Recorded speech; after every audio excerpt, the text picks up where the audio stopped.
love. Yagala love. Bino boyagala love. Let me tell you love paka kufa. Tasimanyi bakumenya n'okaaba n'ogamba sibiddemu after 1 month. Ng'ambo omuntu ne bw'aba akoze bubi muweraavu emunyiwe ajja kudda yekka. Ayinza obutakusanga ng'okyali. Kyekyo kyekugamba bwe mpona awonamu bw'aneegereza kugamba tuddeyo tugezeeko.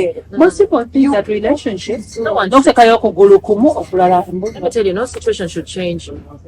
Unless maybe you protecting yourself. Yeah, maybe that. Protect yourself, Kali. Because people can but it should not change you from the person that you were. Because we were born in beautiful, innocent, laughing and kind. We're as children. Yeah. But of course, when we're too cool, we have to protect ourselves.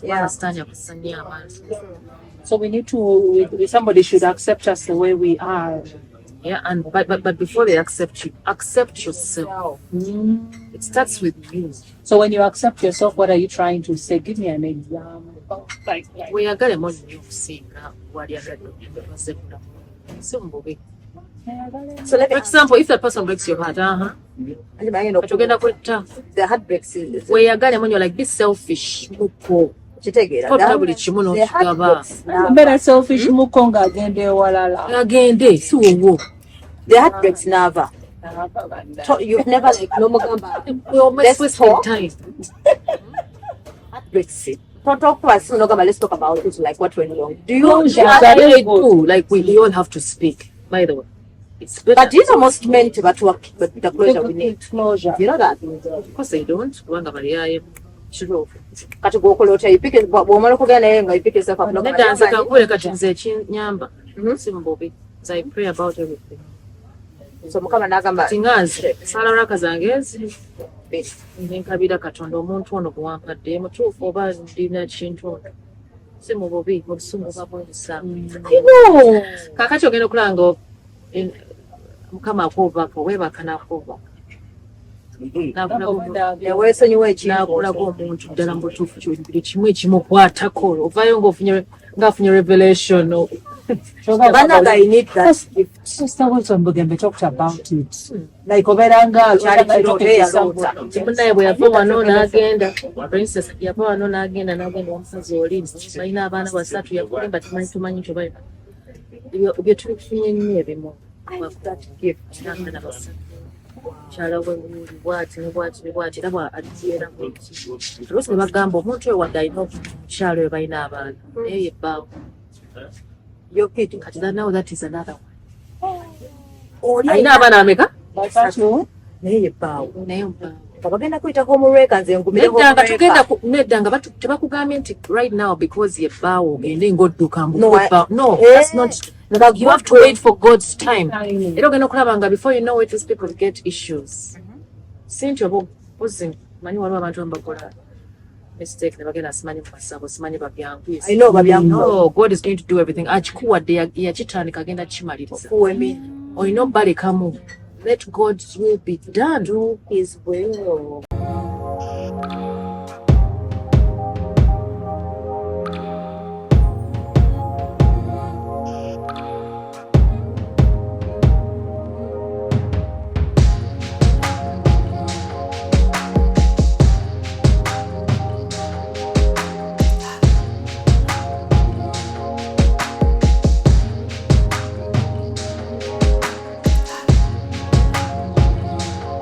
That got it. Aha, banange, ladies and gentlemen, the one and only. It's okay. Nabazile kapobozijako kuchosalawo. Ne. Nenga lero bera mushedzi. Eba bera mushedzi. Radio. Nebo yajja mugundi yajja mushedzi. Batugamba baba yashedzi bera shy. Baba amaso naye muna gali okay mwattu. Ekweka nnyo nze ebintu byange. Yakwekweka. Nsonyiwe. Naye manyi trademark. I just find myself with shirts. Second time to see you. Webale mirimu gye tubalaba. Mubere nga mutula muti. Ata okugaba buyimba anike byasenga. Bukyanga nkuba obuyimba bwa mukwano balenga banna kuba ennyimba za Nava. radio stations wazisasula nti munnaye tulina kuba ennyimba z'ekiro tulina zikuba mu mid morning kiki nzikuwange Timeless. zamwe wandikira ate nina laavu nyingi nnyo so osanga omuntu nga kuba oluyimba alina kisenge kye ngaali yekka waliwo ensonga nokukwatira ddala wali. Okay. So what is your debut song? The very first one The first one. to be released. Yeah. Aliba one. Aliba one. Era wali mu laavu? Kubanga nayo? Nali mu relationship but bwe naluwandiika 2 weeks later twawukana. Kati sikyayagala kuddamu kuwandiika nnyimba ezo za nnaku. N'obuuza aliba one. That my favorite is nyimbo mu Naikola paati evugeddwa osobeddwa ng'otattaganyisa ebwongo nakeerako nga nsobeddwa nanti yagenze obadde olutayataddeyo eggulo limu. Kati I had this story when I was writing that song nga nina story nti omuntu ono abadde amaze ne munne emyaka eki nakeera kezi kumakya nakolinga things like With no reason. it happens to me 2 weeks later after the song is that means olulimi lutonda kyantuukako Bakuwa reason. reasons ez'ekisiru You're too good for me. but Katonda zinategeera Katonda was like for me to start getting my identity built up kubanga nali yes person ate nali muto with this person ate nga yansingako ate nga expecting someone mature alina omuntu atali mature so nalabanga muloza at one time they told me over my love was too much. Oh, now we are erabika yali esusse nnyo Yakuwa- ng'erimu yes mungi ate ng'etama bagamba extreme banange waliwo omuntu And then bakabako mbu, you love it too much, you must remember. then another one said you're moving too fast. Kati I think my love was like we need to allow other people to miss us. and I think it had to happen that way because right now when Shitumulamba Mbuto it wasn't really necessary for me to be in that relationship. So sometimes you have to thank God for the heartbreaks. Yes, Some I'm grateful heartbreaks. because I'm a better person now. Oh, nice. And it was because, and I had to really go through that so that I could learn. It was part of the process for me to be in the industry of Mujima. Yeah. Sinyangu. Sinyangu. N'okubanga oli mugumu. So, senga nayingira nti nga bwe nali luli ne nyingira mu music industry. Be vulnerable. Wandikweyonga bubiri n'obula. Dandooza ng'okuba ndi wasi. Senga ali mu rehab oba yaawa. You understand? So after Aliba I needed the Wanika, training. what else inspired? Which other song did you? Nteredde. Zenange mba nteredde. Bwe nange mba Nteredde. Oh yeah. Nteredde. So Awonga, your heart is now settled. Neeyimbira kwanze. Yimbira mmwe. Era Abebi. bwe bampa track eyo. Kye nalowoozaako was a long distance relationship. Sigibeerangamu. Yemenya. But I was putting myself in someone's Someone's shoes. shoes. Kati ngamba it's possible. Njagala nnyo ennyimba what do they call it? Ezibiletinga. Solution. Okay. Kale waliwo long yadde nkuli wala nnyo omwoyo nsiga kitegera mulina okubaamu eddagala mu bulimba lw'empandiika because if it works for me I believe n'omulala kijjamu. Yeah, exactly. Ng'ogamba mba neebuuza ani amubika. Is it? Banneebuuza imanya mukoma tyali wanya. So negenda nyuma sorry. Yeah. Amuwunira omutegedde. Amuwunira Kitegeeza nti siri Muganda. Okuwulira kitegeeza ki? Nyumirwa bunyumirwa. kibagambe. Banneebuuza linanya mukoma tyali wanya amuwunira. Amubika. Wamanya ebyozi byofuna ng'omuntu akuli wala. Bina. All these thoughts like alimu omuntu bakati balimu that Feeling. nga bwe mbeera nga bwe nali mbeerawo ne ntandika okuba obufaananyi ne mbulowoozamu nga nabeddira gayi wange alabika ali mu loogi omuntu omulala Wanayo obwongo buno. Butambula. Omanyi obeera mbiro. Especially when I was nga nangamba kati alabika ali mu business. I know. Awuna. Tekugamba siirigi. But very people don't know that. But then I think you have to now why mutima guno benefit of the doubt no mala kamwe twina stress but then acho sibambi obagira wa blaming nga kumbe bali innocent ate nedda bali bantu jukira nabo bantu they are not perfect no manage kasakatima kankuba ngamba wali ali namanyi enatutegero chimanyi twina success yes bakwamba so kugenda kuvuga kugenda yo kubanga wayo inzo vayo kubantu kakanya wayo mulwanye wekakanya naye alina ekirabo kyendaba mu luyimba olwo kale I think relationships eziri ewala ennyo bino enaku zino abantu boneeka kati enaku zino babeera mu separate rooms abalala babeera mu nnyumba za njawulo ne basisinkana like basinkana ne bazaalayo akaana ne baddayo ate munaye bawangadde nalo bawangala naye it is painful waliwo by the way omukwano batugamba nti God created every living thing in pairs. Kimu kina pair yacho. Kina pair yacho. Naye twesanze nga ffe twafuuka ba secretary ba Katonda. Tumusalirawo n'ofuna omuntu w'omuntu ebikyankalanya ne mugenda mu rehab abamu ne mwetta. Omuntu kuli naye mbutuufu. When you're such spiritually siwo. Naye ne Katonda mbeera nina omuyambako mulala. Okulaba afuuka ba secretary. Mulage gwe njagala mama bwandeetera. That's what they say God's timing is. Katonda yasinga otwagala. Okitula yasinga otwagala. Amanyi how you are nekiyakuteekamu all the contents. When you sit in a certain place, kino kyogenda okusikiriza, you understand, the people around you. So lwaki ofuuka secretary? That's why they say God is never late. Waliwo omwe yali looya nga w'amaanyi nnyo naye banaye gye twali tusabira yagenda okuwulira nga gayi amuproposingira nga atereeza emotoka ku kyaki talina namulimu nga yakoma mu P6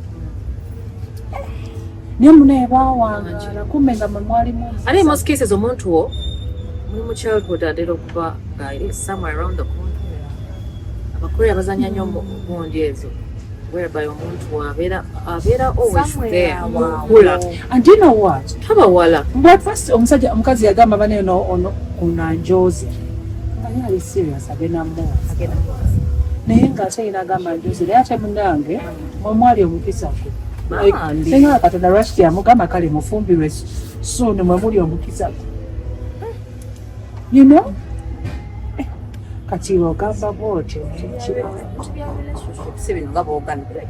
let me tell you relationship oba oyagala oba toyagala ya Katonda yasookebwako yasembayo sitaani wammwe in a good way when you're in love you've been in love before you know how it feels abala bonna balaba mu black and white balaba mu color oyinza n'ogweddala yabeera king kimanyi yeba naye naakuba essimu bamusiru ekitagambika bannange ojoganze olaba bwogamba yes nange mbeera yes bwe balabika nenga katikati until when I fall out of love nenga katikati bane waliwo byenange byetulya nengamba nali nga bakukyawa ate kati omuntu akanye for example omuntu abakukyaye then nakuleka no healing alone oba tokyamu wakomerawe ng'ohealings yasooka eyo ekikulimu kino kati muboloobatamo balaba mu part 2 nga banaye bafaanana kubagamba banaliko kazoole ki I know love is strange, very strange by the way. That's why sometimes the true love is more in the spirit than in ebya physical byabalimba byatuli omuntu otolina twetaga namwekolerako omutuufu ogendayo nga bw'oli n'akwagala gwego omwoyo gwo gwegumukuba ebyembe biri bino ebirimba obimanyi kibisudde abantu eddala ogenda otekemu akabina agenda otekemu ebbeere pampinga kolabot cleavage kati simanyi implants owuwo newoba oyina kugamba tofaananika ng'oli wa mugulu gumu obalabye ebisomo lyetugamba wano ku love life aha yali Pastor Wilson gamba mbegenda okulaba ng'omuwala gwerayagala ennyo gwerayagala awase nga omusajja gwalina ng'ataddemu tateekamu yadde naye mbw ate yali ateekamu nnyo obudde buli kimu. True love it does not need you to work so hard. I think it should be effortless. Kwagala aba easy. Easy, yes. Ebyo eby'abazungu batotedde sitaani. Okitegera? Plastic surgery. Olaba omuntu ng'abambi ayiye obuwanana ku by'ekisiru n'afa ng'ali miserable naye omuntu musebo. Muyinza okutuula mu kasisira kamu. You understand? N'akafuufu koba oti mubeera with the best life ever because God is in that relationship. God is in it. Kama abata kirimu n'oba olabika bulungi otonyanga amata. I'm telling you. You won't get the benefit of it. But then why is it that ate ababeera ku church n'olaba Katonda abeera wakati ne bakola embaga Katonda abeera wakati ng'ate limala nebyonoonekera so let me tell you, we kind of detached ourselves from God's laws and commands. Abantu bangi bali mu church but they are not there. Yeah, true. What you mean? They have different intentions. True. Kubanga oyinza okuba mu church eno. But for example, so for those people that have a spirit of discernment, yeah. N'olootanga mutuufu gye wabadde mu kiduula si church. Ne wetutema. N'olootanga wabadde mu ssabo nga si church. Naye nga wagenze ne musaba ne muyimba ennyimba zonna ne bannaye omwoyo ne gukwata naye nga bambi gy'oli waffe. Naye ate ng'oli ali mu nju alina yaloosa ali mu church ye.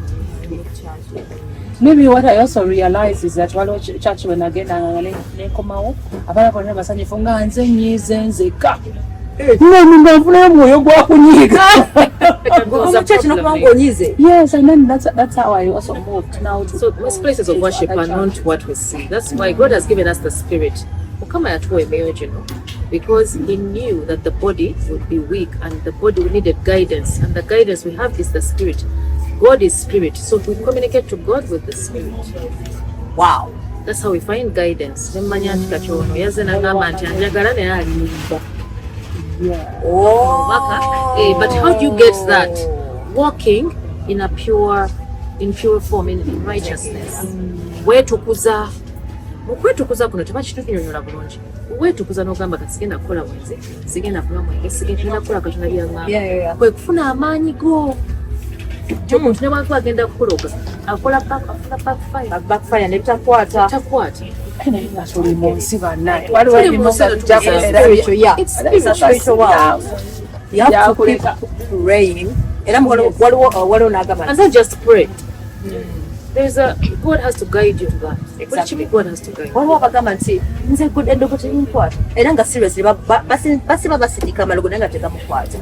Oba nga abayina bili oba abayina ki togendanga mu ssabo n'ogamba eddogo terikukwata sinze genda mu ssabo nzena Yesu mungi nnyo eddogo terigenda likukwata. Jjukira ne sitaani ayina power. Of course it's borrowed. Bajja gimuggyako nga bamutwala eri if you believe it naye nga he can ayina patience y'amaanyi. Akulinda. Oyinza okukola righteousness yonna n'okola n'obeera because now you're a man. Wajja n'akuleetera ka temptation katono nnyo mukazi. brown eyes. Weaknesses of studying. Oh yes. Mwana talina waaka. Naye nkubuulirayo ebyo mwayitira. Era talina waaka. Ayitiramu ebyo ebintu ebyo. For example, you have this urge, you want to sleep with someone. Yep. Ayisaawo omuntu bamuka musajja. Oyagala kubba ne baleka bank door gwagikuuma. N'otandika okufuna ideas. True. Ebintu bingi byabusa. Bayira baaki because asoma your generation from where atandikira n'amanya bulopos generation yammwe mujja mufuna bwenti erimu bituli ki gamba n'ebirooto omanyi n'ebirooto waliwo bakozesa omuntu gw'oyagala n'abeera mu kirooto if you're not careful n'okirwanisa you might end up sleeping n'ekyoyo nga kizze amabala gano yes tugaagale but Yeah, that's good. Waliwo omuntu Yes, eyayogedde there are spirits there, but Yeah. in human form. waliwo omuntu eyabyalira ayogera ku tiktok or some pastor neyabivaamu eno weddala simanyi nalinnya kati yagambye eri neyogera agamba ddala gemugenda bwogendayo ekiro eyo tolowooza nti no buli gwolaba nti real human akola ebbiri nagamba toli human they are in form of human Yes. nengamba it's impossible but then I remember nengamba yeah we are in spiritual world baba bazze kukima souls kuba tokimanyi But you see them mabala, clubs, those dark places. Wow, those are there's a church that stand. so nengamba kitegeeza full house kumbe full house quarter they are just But how do they access spirit. you? When you're in that place, that's where they need you to be positioned there. And they're able to track you down. That unagamba nti bakusoma mu code. Yeah. Amani katono tugenda kuyingira bwetuti tugenda kukola bwetuti. Tugenda kuteeka bweti. Tujja kusobola okubeera nga tuba manipulating the generation. Takola bulimu bw'abanafu. Akolera ddala ate okuva ku generations. Yajja inona generations. So that was our omwana era ng'aliko ekizibu kye kimu ekyokunywa omwana. Zaala omwana ng'aliko ekizibu ky'ekyomwana. But if you live through sacrifice, if you're able to okwerekereza ebintu bino ate ofunamu nnyo oba osobola okweterereza generation ddako nga ssatu eziddako. Kati ogeze nayogera ku ky'abaana nimubeeramu lwe tubeera ng'abantu abamu tuli bakkiriza naye ogenda okulaba abaana bafuuka ekizibu. Waliwo something that went wrong. That's why people bagamba abantu amanyi bino eby'omwoyo bagamba sabira generation sabira kino ekintu kyenenye. Most cases bw'okyenenya kama akuwa engeri gy'osobola okirwanyisa kubanga atwagala in that form. Seeking forgiveness all the time. That's the best prayer. Bw'oba onoonya prayer yonna sooka weenenya beera nga weenenya. And that's what they say before you start any prayer first ask for naffe tukirina mu busiraamu forgiveness. Oh, Mukama nsonyiwa byonna. beera mu that form of humility. God wants us seek forgiveness because tusobya buli kaseera unknowingly oyinza okwogera ekintu omuntu n'akiraba offendinga generations nekitambula kigenda bingi but when you are seeking forgiveness that's a prayer ensingira seeking forgiveness N'okubeera nga tusabira abaana tubasabire bwoba oli lubuto banayitandikirawo then nabo batonnaba ask God to bless your womb. ate bwe bawasa ne bafumbira naye abazadde basigala bw'oba okyali mulamu you still have a job to do. Olowooza nti agenze kiwedde okyakala olina seed still alive you can still nejjukira omuzadde oba katonda wawano ku nsi. kama bakwadde that Then ekirala kyenjizeko gwe abamu tutera nnyo okunyigira separations of like having exes naye atubambyemu breaking up with someone kiyambako kikuyamba. Sometimes for example ebintu bya katonda biri very mysterious tebiri ngaffe bwe tumanyi tubakuza kati okuze kagenda ku ssomero katonda okusoma kagenda n'omulimu no enkola y'essi ayinza okusalawo nti kati okugenda okusoma eno gye gyokufunira emikisa twaleko omubaala wali ayinza okukisalawo serious. There is something I want you to learn so that you can be able to serve my people because of your experience. In a generation, or maybe a crowd or a mass of people that going on with us. Sometimes God allows even the bad to happen. Because He never promised you He never told you have a good life. Life is not straight line. No. You face the challenges. Let us not overwhelming. I think I remember that. Ati ffe tusuubira ngenda ku kyaki njagala bugagga no buyinza okukuleetera okufa ali maybe you're not supposed to be rich maybe your power is in what God gave you maybe era kutuula n'obuulirira without getting much yajja kukuleetera abantu abakundi akulira emmere we should depend on God with everything with every little bit Duniani Kasuku yagenda n'atugamba nti mulimu abantu nga they were never meant to be rich. Naye nga ffe tubalemeddeko n'obasika. I think also engineer Kalamaga also talked about it. Gonna plan go. No musika no kama ye part. There's a time for everything. Betumanya okumenya amateeka. Want to rush. Tuna secretary twafuuka simanyi babuulizi ba Katonda. Kati Nava. So I want to know you, Katonda, but if you're not comfortable to fire, that's what they're recorded. Remember those days when I have Maulide about, I don't know if it was real marriage, I don't know if it was what photo, it was a photo shoot. I don't know if it was just a photo shoot. just a photo shoot. Was it a video? No. Photos like with somebody. Which one? Nigerian, this. So Kalam. Where people wanted to know you, that's the person you're dating. I think I can never say everywhere. Abantu bajja kubeera nga beeteekako ebizibu byetutegeera. Byafenga bizibu. Remember, marriage, sibitegeera. Marriage, no marriage. Yeah, but tumemwogera. Bafuuka basekretary baffe. Kola nnyo. Bakola. Kati, when did you get into depression? Depression was, I think, Was it because of marriage? I mean, of the broken relationships? it was mostly the career. So much was happening to me. The career. Waliwo abantu, yeah, the career. Career and So you get Music. off camera. Mama, what you show your pina? I was depressed. You're depressed, but even being additional. Did not know that she began being. I I was going through so much kubanga manyi bwe tubeera mu music muno waliwo abantu abatwegattako bagamba bagenda tubeererawo, we should trust them. Nokwata music gakuwezeze nga bw'onogamba ndeze baby akukuumireko olaba nga amutema muki mu beats. So watandika mu church ng'abalala kwanjagala kumanya depression we yatandikira. Watandikira mu church kwanzika depression ayimba I saw somewhere nga depression. Wow. So watandikira mu church, watandikira mu band, and then never in church at home. Your voice sounds like as if singing in the bathroom. At It's home. Family My thing. family, Bona family bayimbi. audience. Bona baali bayimbize nga mmanyi, bali be baakabye ennyo bawandiika ennyimba zaabwe. They would write, they would sing, they would dance. Hey, so notuzo wali kagambe bina family yo nomutuzo ologa kamba yimbire Buli naturally twakimanyira kwa buto. So nga banogamba mukama this closed doors. Ntyo bina tula okuyimbira. yes. Twetagana mugamba tulo. Kitandikirawo. now like on the sun. Wow. Naye nga balinze bakulu bange nga nze bensikirizaamu ennyo that they would do it. Because I used to have brothers that would sing like boys too. So it's in the family. Then I used to have a brother also that would rap. God rest his soul. Sorry. My sister would do all sorts of things. My sister would write songs. My sister would sing. I tell you, they were perfectionists. Remember to know that just I know. Nze kanja kukola mu banka nekalabira ssente Njagala jo sente. Wow. Omera Katonda alina kirala.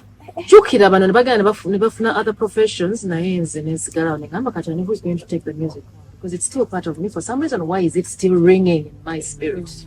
Yes. But I'm in this relationship, have a child. But I feel my life is boring. Wow.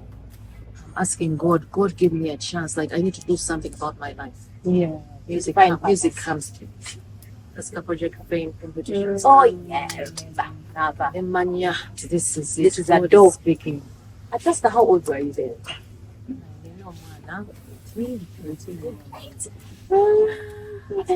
But I kept covering up the age when I said I was 80. I know. Nga bagamba ono Era nga yabala wiki. Guys, Yamu kikulumu. kungabeera kikulumu. Nataka nnyo okwefuza nga manyi ndi mukulu. The decisions that I was making most of the time were very. But I understand. Well, for one would realize that nedda. Oli muto totegeera. Kyali kasiru nnyo. Neka tukyali kato 18 years. But anyway, I think experience has groomed me. but they make you stronger. So just a project fair. Ziyinza okutula n'omuntu ato, for example, an 80-year-old, nembeera nga we can connect. W'emyaka 70-year-old, 60 kubanga mu by'omwoyo, I'm driven by the spirit. Like I want to sit there. Era bwe ntula n'omuntu ali mu mwoyo, I can sit there the entire day paka kumakya. I love the spirit. Njagala nnyo okumanya ebintu by'omwoyo. Njagala nnyo okumanya, for example, at Doreen, atali ono.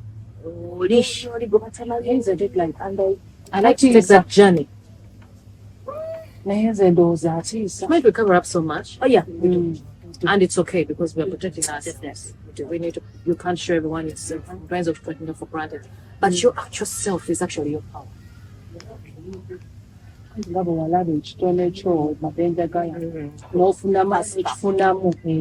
from task Vancouver. I think I was the 11th to leave. You were the 11th. Then come on, I'm calling to get the change, you know. Back at I pursue school.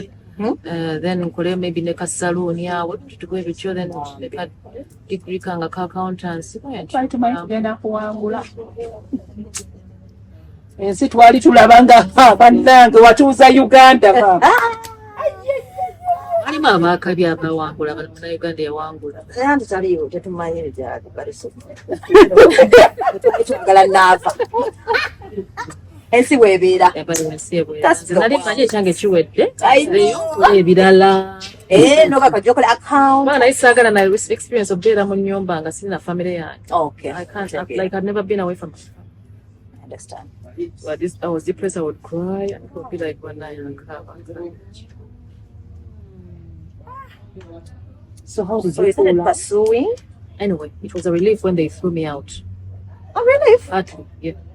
I didn't want to be in that realistic. I call it unrealistic.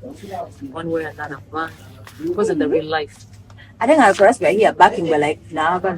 Kumbe there, you're like, Pressure, yeah. But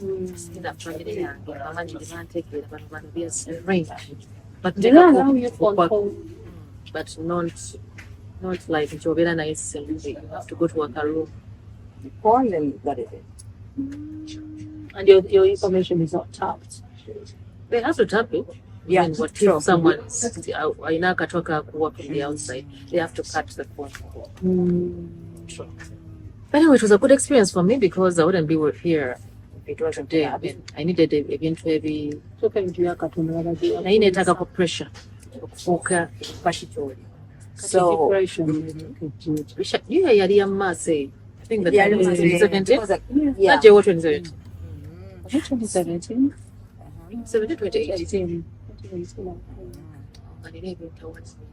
So that who pulled you through like Okugamba? So many Let situations. me go back and start. I don't know, because I thought you're gonna cut off the singing bit. When you were Katonda, I didn't get job channeling in different directions. Ali tebi ntukuzabuza. Okay. Instructions be cheap. Oba okyali ogenda okulaba nga bina akuyita for an interview.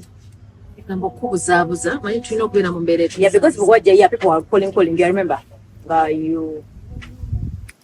Before you know it, them, but we shouldn't part. So somebody who is going through a situation nga neyali mu depression, either your relationship or if they really love you, bakuba nabo take advantage. Ayagala okukwata ka video ng'oli depressed akawa sharing oli mukaaba. Bayi nabo ono naye anakuwa biki lwaki tewanywa baki omwenge?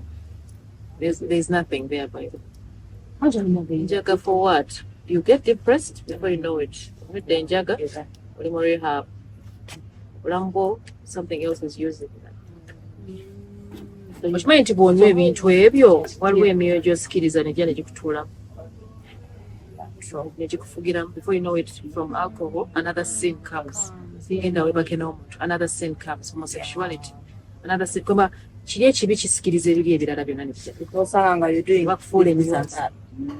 So okwewala ebintu ebyo nate babitugamba bulungi mu makyaki. But people should explain these things that omuntu bw'onoonywa kiki ekirimu bwe nnaakwata kyuma it's a spirit. Yeah. It, like they call it a spirit.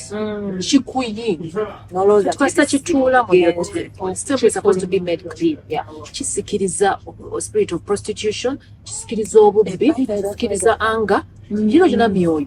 Ate bwe kikuggwako ogamba nakoze era ogenda kuddamu kubanga wasize ensigo eri era ogenda kusikirizibwa era oguddemu ogunywe kuba ojja kunywa bbiri wewanyweddemu bwekyo kati nga kisikiriza ebirala byonna ogenda kulaba bifo ino kayumba kassiru guno omwoyo guno omubiri gwaffe nyumba tugenda kutula mu bitukula byokka. kati omuntu n'okola otya okukivaamu because I don't think that quite ate gwe okola otya. Let me tell you, you do your job, you pray, be around the right people, be in your right mind because you'll be controlled by your peers. Jangu tweyongereyo tugende bangi kanvuge paka awo sawa 3 akubye kanvuge ikutwaleko wali kubira oba kankutwaleko ebawuwa ogenda okulaba nga otanza okubeera tugenda okulaba nga neri gyotudde waliwo baganda b'omwoyo ogwo tuddemu bakupikamu ebipya kukona katego kooli because you took a step towards the devil, he's going to show you several other steps to go back to him. So katonda tukwayita mu bantu to get towards naki ebano nesa naye ayina ababebaale tutukirako pooli enkola ye yakoppa. So for you stayed in the house. I had a sister who came with a son. I think it's a blessing. Like blood sister. I had blood sister. So it took how long? Short time. She kept that was that. She has always been with me. Seriously.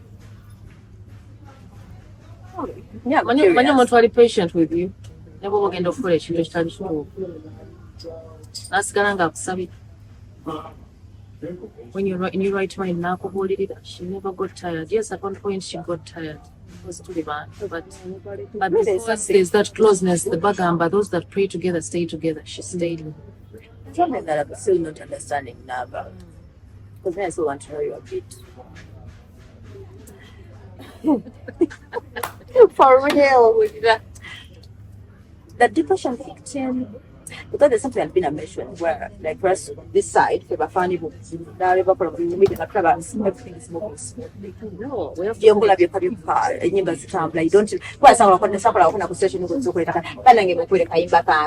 our boss by then would just get you off from where. There was even Freddie as well.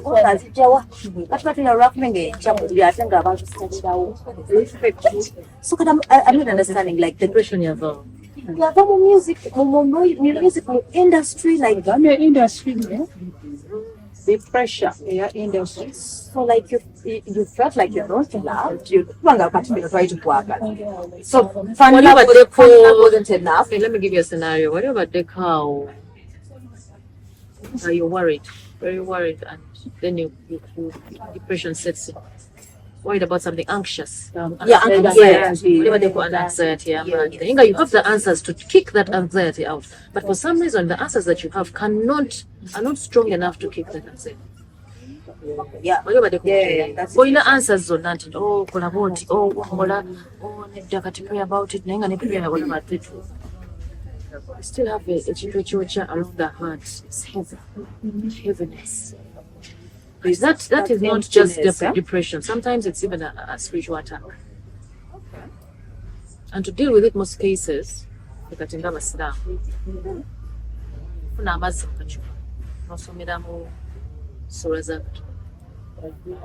healing prayers. But it's not something that you can do once and it out. You have to be consistent. In agreement. Because let's say, like, when you are two hits for that moment, back to back, front to your name was the kind of way you had hit songs also. And so in my mind, why told you wake up? Era kwanga kati nawo ningo muloge tozaamu bino betuulira mu bayimbi spirit behind no, my intention when I was writing that song, it was for a newly wedded person, abali wedded, not for kwenda. Kanewane kuba omutuufu yantutte so omukyamu bano ababulijjo be tulonda ku kkubo sebo bobi kambisono kuba abalala bonna nze si kitegeeza sijja kukola bwenzi leka mwewe omutima omwoyo n'omubiri kantuule ntendere kanfumbe singende nga nfumba buli nnyumba wabula kanfumbe omuwono mutuufu omugaali bwomu bwali so yenenga omuleka katako ali mulaavu nedda muganda wange ali mulaavu n'omuyimbira kati nga ntudde kumpi ojjukiranya mbeera kukola some most cases nga I need lyrics kati she's more in English but she would restructure the melody agamba yimba bwona kubanga kati oyo yenzikiza nziyamaso lugendo natuuka Toto. Mwenda ze Nava ndowooza bino bye batugamba eby'ennyimba yandibanga Nava yandibanga Nava nawe oli ku list. Spirit? It's not normal to have a song. Okay, maybe it's normal, but it's not normal. Let me tell you something. Hit song. You said you write your own songs. You're gifted. Kati okimanyi nti I don't know, there's somebody that writes songs. Ezange zirina okubamu eddagala erikujjanjaba. Okay. Nga nze bwe bakinkolera nga mbadde mulwadde. And I'm glad for the depression by them because those are the times I wrote alibo. Bibawa twala was. You know when you listen to twala, it's good. Tata twala wanantusayo zagwa kulembera ngedda okuva we natandika ekitegeeza Katonda alibomu is a good song kubanga ani asobola okukwagala to that perfection aleda alibomu like oba alibeerani this part where it says oli kibuyaga eri abalabe abo abancunya ani kibuyaga tekombolera ani kibuyaga that God is the storm against my enemies. Is a gospel song. But who can tell? Like the sandwich that wrote me, I dedicate it to the ones that are calling me love. What to I didn't know. But which is good, it's okay. Then there's one Jakwagala. It's about the house that we're making church. Why we made them. Jakwagala, death do us apart. Yeah. Sana tunaziwulira zonna ku Serena ojaziwulira zonna there's another one called Fomba.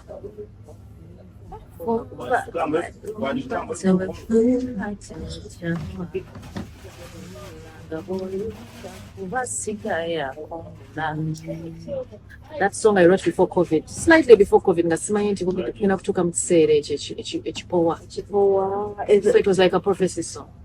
Fumba. And I didn't know. Jadula. So I got to fumbe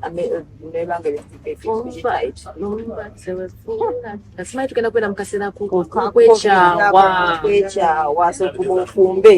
I think you had a concert Jerry online eyo. Yeah, just a conversations, yeah. It was like COVID time. 2021. So why now? Why now? Meanwhile, I thought nalaba posting about you manya watu batufere eyo nebagamba katufere singa bina atanga bina agenda kubera wali bakaba no nabana atekis. Oh, they've left this music industry by the way, because the concept I was planning everything like that. You're kidding. Then I was going to be very selfish. That's the way I'm bringing up club. That's being selfish. Madoyimba concept ziriko abalala. Nayimba yo bubiri navaawo. Sekirowooza n'otuula. Because I have a team. Okay. buli mwaka ku mwaka concert era bambi bo bakoze tibadde byangu bayiribye Mugamba kanchi for my people. Yeah. Because if I was doing it for me, I wouldn't have done a concert. Like seriously, I wouldn't. I'm so much for myself. Yeah, you're If it makes me feel good, essentially simanyi okukola kiro okulwana ennyo. I want love. Yagala love. Simanyi bino boyagala love. Naye bamenyamenya emitima. Let me tell you, love paka kufa. Omtegeera Baye nekuta it's okay. tasimanyi bagumenya n'okaaba n'ogamba sibiddemu after 1 month. Nze ngamba omuntu ne bw'aba akoze bubi muweraavu emunyiwe ajja kudda yekka. Ayinza obutakusanga ng'okyali. Kyekyo kyenkugamba bwempo naawonamu balala bwaneegereza mugamba tuddeyo tugezeeko eno. Most people think that relationships n'osekayo okugulu kumu okulala Let me tell you, no situation should change. At least maybe you people can change protecting yourself. Yeah, maybe that. Protect yourself, Kali. Because people can But change. it should not change you from the person that you were. Because Yeah. we were born in beautiful, innocent, laughing and kind. Those are what we are as children. Yeah. But of course, when we're too cool, we have to protect ourselves. Yeah. So we need to, somebody should accept us the way we are. Yeah, and but before they accept you, accept yourself. It starts with you. So when you accept yourself, what are you trying to say? Give me an example. Like We are going to seeing what you are going to So For example, if that person breaks your heart, tugenda kwetta the heartbreaks is weeyagale munyo like be selfish muko kitegeera kota buli kimu n'okigaba mbeera selfish muko ng'agenda ewalala. agende si wowo. the heartbreaks Nava. You've never like nomugamba We almost wasting time. heartbreaks. Don't talk to us. Let's talk about it. Like what went wrong. Do you? I do. Like we all have to speak. By the way, it's better. But these are most meant to work. But the closure we need. Closure. You know that. Of course they don't. Kubanga bali yaye kiro. Kati gwokolota ipike bwomala kugenda naye nga ipike safa kuno. Nedanza kakule kati nze ekinyamba. Si mbobi. So I pray about everything. So mukama n'agamba tinganze sala raka zange nkabira Katonda omuntu ono bwampadde mutuufu oba ndina kintu ono si mu bubi obusungu babwebisa kakati ogenda okulanga mukama akoobaka weebaka n'akoobaka weesonyiwa ekintu n'akulaga omuntu ddala mu butuufu buli kimu ekimukwatako ovaayo ng'afunye revelation. Banaga, I need that. Sister Wilson Bugembe talked about it. Like oberanga kimunaye bwe yava wano n'agenda princess yava wano n'agenda omusazi oli balina abaana basatu yakulimba tumanyi kyo balina bye tubifunye nnyo ebimu n'abaana basatu kyala we bwati era bw'ajeera oluusi ne bagamba omuntu oyo wadde alina omukyalo oyo balina abaana naye yebbaawo your kid. Now that is another one. Alina abaana ameka? Naye yebbaawo bagenda kuyita homework nze ngumire nedda nga tebakugambye nti right now because yebbaawo ogende ng'odduka no that's not. You have to wait for God's time. Era ogenda okulaba nga before you know it these people get issues. Sinti oba ozi manyi waliwo abantu abakola mistake ne bagenda simanyi kubasabo simanyi babyangu. I know babyangu. No, God is going to do everything. Akikuwadde yakitandika agenda kimaliriza. Olina obbalekamu. Let God's will be done. Do His will. Ogenda okulaba before you know it this person is breaking down. Ng'oli maybe naye ayina omuntu. So bino bye tugamba some of us manje anti responsible to I don't want to get married to a single dad, for example. Like, show me a perfect person. Because of what we hear, no one's perfect. Single anyway. Well, money, there's a lot of money because of money. When you're excited, you meet someone and you're fooled by the way they do. I know money we are how focus on where you're doing webuza Katonda n'abakumibi n'ogoba n'obubaka obusente nedda munayina loosenga Kuba mama nagamba mune nalabye nga si ono noki. Ewange nokinya amaanyi notekamu eddo investment. Mbeera mwenna 5 years or 6. Yes. Naye nga it was a waste of time kulina munno all alone. You've been with a... n'abaana kumbe no metu